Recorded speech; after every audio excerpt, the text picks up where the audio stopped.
Olá pessoal, hoje estamos aqui de novo com o professor Ivanildo Espanhol, aqui no CIRRA, aqui dentro da Universidade de São Paulo, para falar um pouquinho sobre o grande evento do ano, que é o evento com o professor David Jenkins e também com o professor Ivanildo Espanhol, que vai acontecer no dia 26 de outubro. O professor Ivanildo fez o doutorado com o David Jenkins lá nos Estados Unidos, inclusive, e é uma verdadeira sumidade no assunto de microbiologia. E eu queria conversar um pouquinho com o senhor, professor, sobre a sua palestra, que o senhor vai dar, a abertura do evento vai ser com a sua palestra, mas eu queria que o senhor contasse um pouquinho do David Jenkins, para o nosso visitante conhecer um pouquinho essa pessoa. O senhor esteve com ele, fez o seu doutorado com ele, não é isso? Exatamente, é.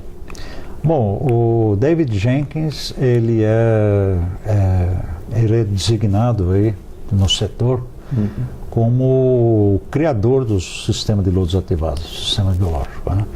Ele desenvolveu toda aquela tecnologia associada à produção de biomassa no sistema biológico de lodos ativados, né? O convencional, a aeração prolongada, etc.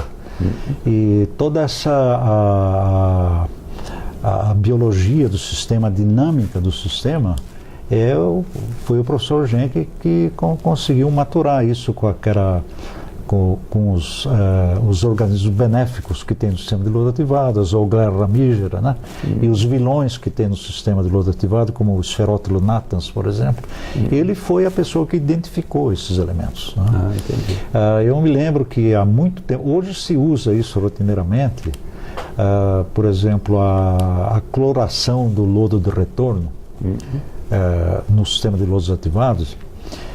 O Jenkins que desenvolveu isso num período, porque quando o floco não sedimenta, é porque o Spherothylus natans, ele é um filamentoso que cresce fora do floco. E quando ele retorna, ele não sedimenta no decantador. Então o Jenkins, ele bolou essa ideia de fazer uma pequena cloração do lodo de retorno para queimar os tentáculos do Spherothylus natans e retornar um lodo com uma capacidade de sedimentação muito grande. Então, essa tecnologia do lodo ativado que nós conhecemos hoje, né, o índice de volume de lodo, tudo isso que a gente aplica na prática hoje de uma maneira rotineira, foram estudos desenvolvidos teoricamente no início e depois praticamente pelo Jenkins. Esse processo de lodos ativados, ele evoluiu agora. Essa dinâmica da população biológica de um sistema de lodos ativados, ela criou uma conotação nova hoje. Essa metodologia hoje, ela mudou muito depois que se introduziu a biologia molecular. Hoje o enfoque dado pelo Jenkins, tudo que era o tradicional, hoje está modificado. Esse MBT, que a gente chama, Molecular Biology Tools, quer dizer, as ferramentas da biologia molecular, é a grande atividade do Jenkins hoje. É um passo à frente, né? A motivação dessa trazida do Jenkins para cá, de convidar o Jenkins para cá, foi exatamente ele falar sobre essa biologia molecular. A dinâmica, o maior conhecimento da biologia molecular, que é o que o Jenkins utiliza agora para fazer o acompanhamento do processo, da parte teórica e da parte operacional do sistema de lodos ativados. Ele fez, há alguns anos atrás, uma conferência em San Diego que abordou esse aspecto.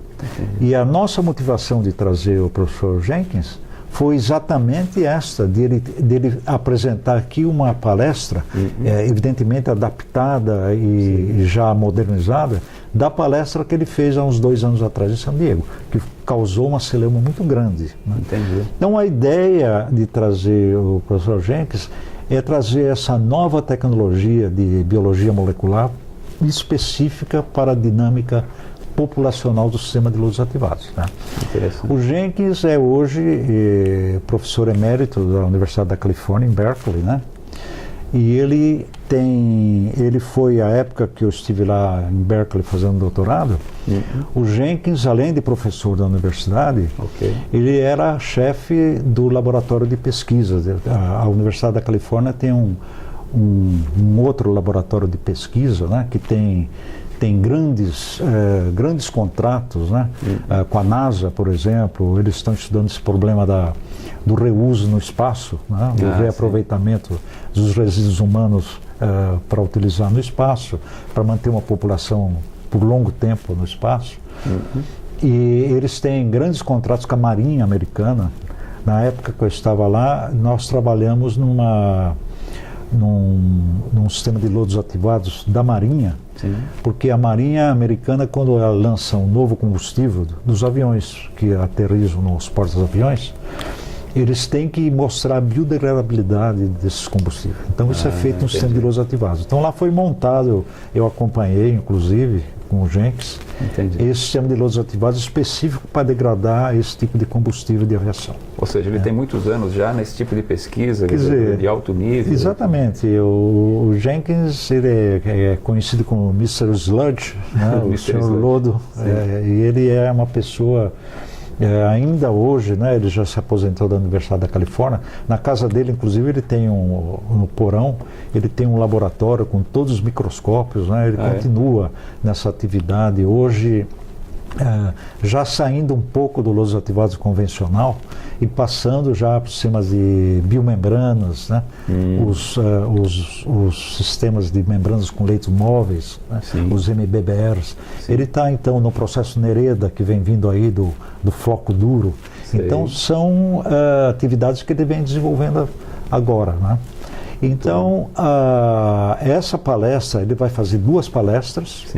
Uma palestra ele vai falar do sistema convencional, né, a tecnologia convencional, e a outra ele vai falar sobre os MBTs, as ferramentas hoje, as pesquisas que estão sendo feitas em biologia molecular para o controle e projeto de sistemas de lodos ativados. Não, certamente vai ser um evento de muita importância, não só pela presença de David Jenkins, mas também porque a abertura do evento vai ser uma palestra do professor Ivanildo, que vai falar um pouquinho, professor, sobre reuso de efluente, o estado da arte do reuso. Fala-se muito em reuso para cá, reuso para lá. O que o senhor vê do sistema de reuso hoje no Brasil e no mundo? O que está acontecendo?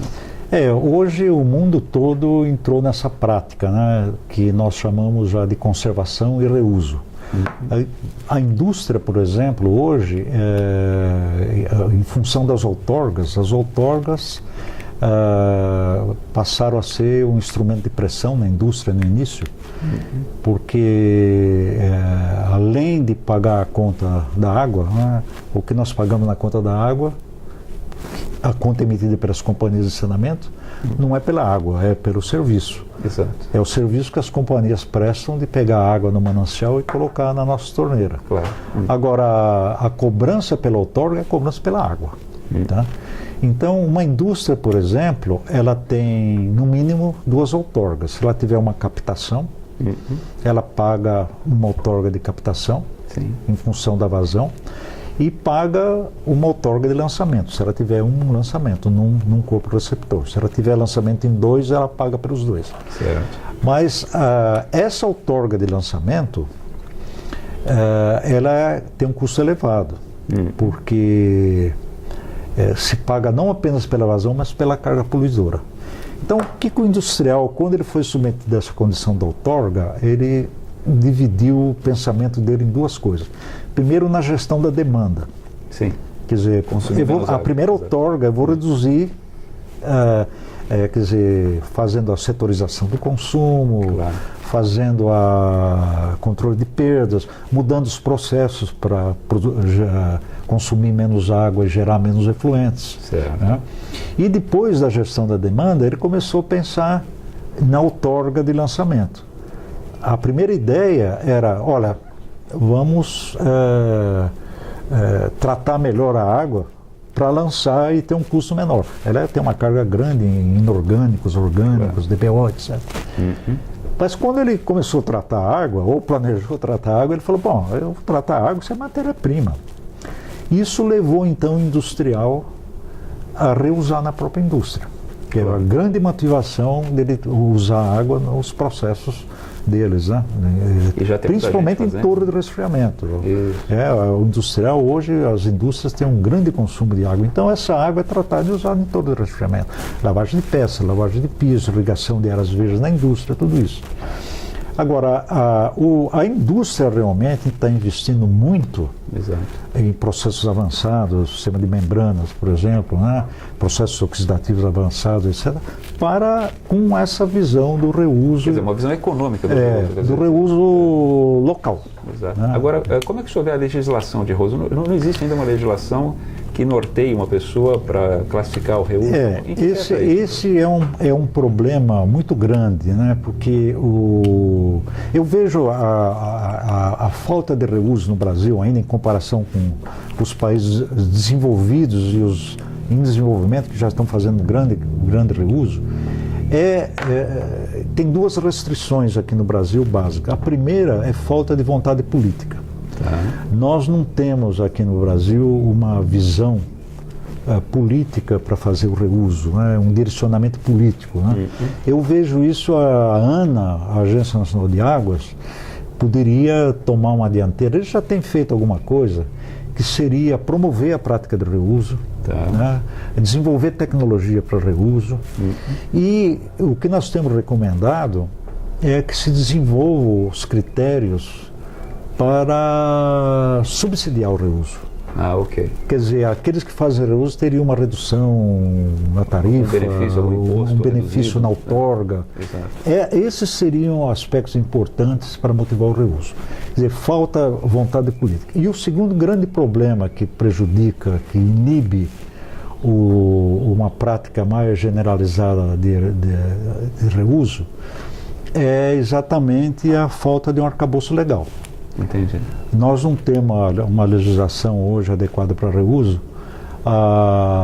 Existe aí uma portaria, a 54, que não é nem do CONAMA, é do Conselho Nacional de Recursos Hídricos, que é uma portaria de 2 páginas. Ela fala quem licencia, os tipos de reuso que são permitidos, apenas isso. Entendi. Eu tenho muito medo de normas aqui no Brasil. Por exemplo, eu já sei que existe uma norma para reuso agrícola, que é uma norma totalmente extremamente conservativa, né? Ela adotou coisas que a gente não recomenda que se adotasse. Mesmo? Por exemplo, na última reunião que nós tivemos na Organização Mundial da Saúde para rever as normas para reuso agrícola, nós tivemos que brigar muito com um grupo de ingleses que estavam lá, que queriam reduzir a diretriz de ovos de aumento de um ovo por litro para 0,1 ovo por litro. Isso implica um custo elevadíssimo de análise, dificuldade de analisar, o volume da amostra é muito maior. Né? E sem uma base. Eu comecei a brigar contra isso, mas estava perdendo a briga, aí eu arregimentei o pessoal que tem uma visão um pouco maior de norma. Pegamos o professor Chuval, lá da Universidade Hebraica de Jerusalém, pegamos o pessoal de Irã, o pessoal da EAVAG da Suíça, e conseguimos tirar isso aí. Foi mantida um ovo por litro, ovos de aumento para irrigação irrestrita. Bom, a norma que se fez agora, usaram o 0,1. Quer dizer, só um preciosismo, entendeu? Quer dizer, norma é um instrumento de gestão, não é um número que a gente põe no papel. Infelizmente, essa é a mentalidade aqui no Brasil. Quer dizer, nós temos que desenvolver normas que são adaptadas às condições técnicas, econômicas, culturais do país. Não copiar norma. Aqui existe uma tendência muito grande de copiar norma. Esse é o problema. Bom, pessoal, vocês estão vendo, a gente vai ter uma apresentação do professor de mais de 1h30. Além da apresentação, David Jenkins, são 4 horas com o David Jenkins. Com o professor Ivanildo, vamos ter uma apresentação sobre ecotoxicologia com a Ana Luísa Fabro, e também uma apresentação sobre o projeto Aquapolo, com o pessoal da Foz do Brasil, um projeto de reuso importante aqui em São Paulo. Enfim, vai ser um evento muito bom. Vocês, pelo nosso portal, vocês conseguem fazer a inscrição no dia 26 de outubro. Estaremos lá com o professor. Muito obrigado por nos receber mais uma vez aqui no CIRRA, pela delicadeza de nos receber aqui. Estou à disposição, então. Muito obrigado. Muito obrigado.